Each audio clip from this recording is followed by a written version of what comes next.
Now, one thing for certain about 2017 is that, as ever, The One Show will be shining a light on the stories that affect you, from big national issues to those right on the doorstep. That includes the battle between the people of a Sheffield street and their council that has caused arrests and many protests, including a big one today outside the town hall. Andy Kershaw went to see how bad it all got. Are you proud of your city? Are you proud of your city? It really is awful what they've done to it. 5 a.m. and Sheffield Council contractors, accompanied by police officers, arrived to chop down 8 trees the council says are either diseased or making pavements uneven. Save our trees! Locals have been fighting for well over a year to save them, and as the contractors moved in, 3 bleary-eyed but furious residents were arrested, including Jenny Hockey and Frida Brayshaw. To me, the pair of you don't look like vigilantes, but tell us how you came to be arrested. There was a little enclosure put round the trunk of the tree, so I stepped inside that and stood, right beside that tree, and Frida joined me. We were taken off to the police station, kept in separate cells for 8 hours. We've been fingerprinted, taken DNA swabs, photographed, and then we were interviewed. We're aware that it carries a custodial sentence. It's a very daunting prospect. The mass felling shocked locals, as the council had promised no trees would go until the findings of a specially set up independent tree panel were published. The panel said at least 5 of the 8 trees could stay, but the council decided all of them should go. So, when was the report published? 4:30, the same morning the chainsaws came. They didn't post it until 30 minutes before they were hammering on my door.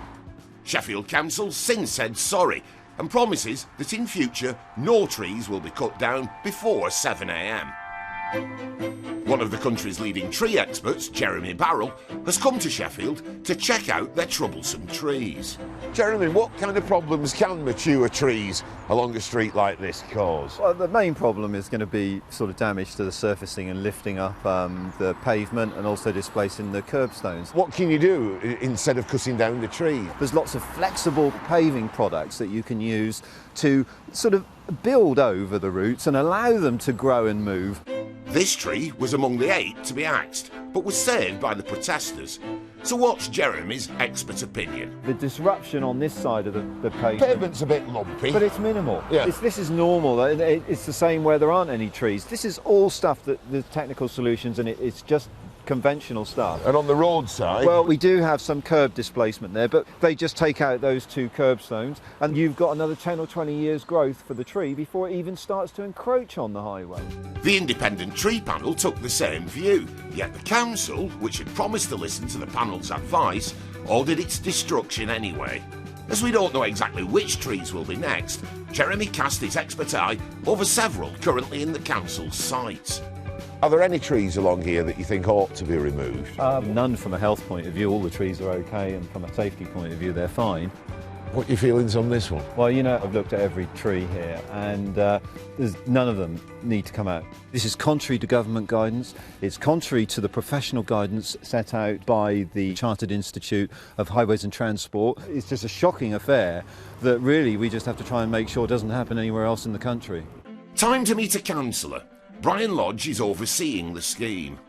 We've had an internationally renowned tree expert look at the trees around Sheffield, and one of the things he said is that these trees, by and large, have still got an awful lot of life in them. Yet, what is the necessity to cut those down? Nobody's denying that the trees have still got life in them. Nobody's saying that they are unhealthy. And we accept there is life to them, but they are causing damage to the pavements, they are causing damage to the highway. Let's look at the particular case of Rustlings Road.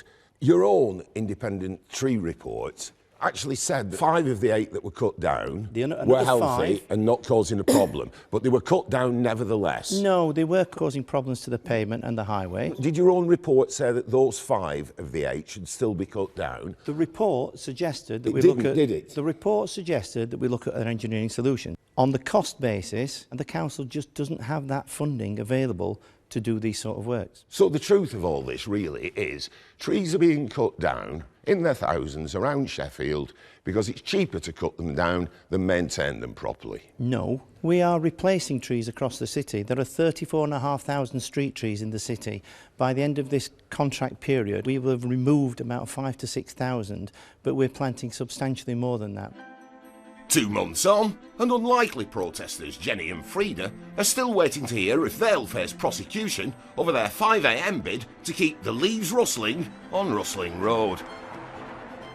Well, Andy, they're saying that people are still waiting. There's all sorts going on, actually, in the area. News just in, the council have agreed to look again at chopping down 23 trees that were planted in 1919 to honour the fallen of World War I. And there's still plenty more on the chopping block, though. Yeah, it just changes the landscape. If you'd bought a house on that beautiful street with all those trees, you'd be disappointed, wouldn't you? It would look completely different. You have to question those paths and think, well, are they that bad?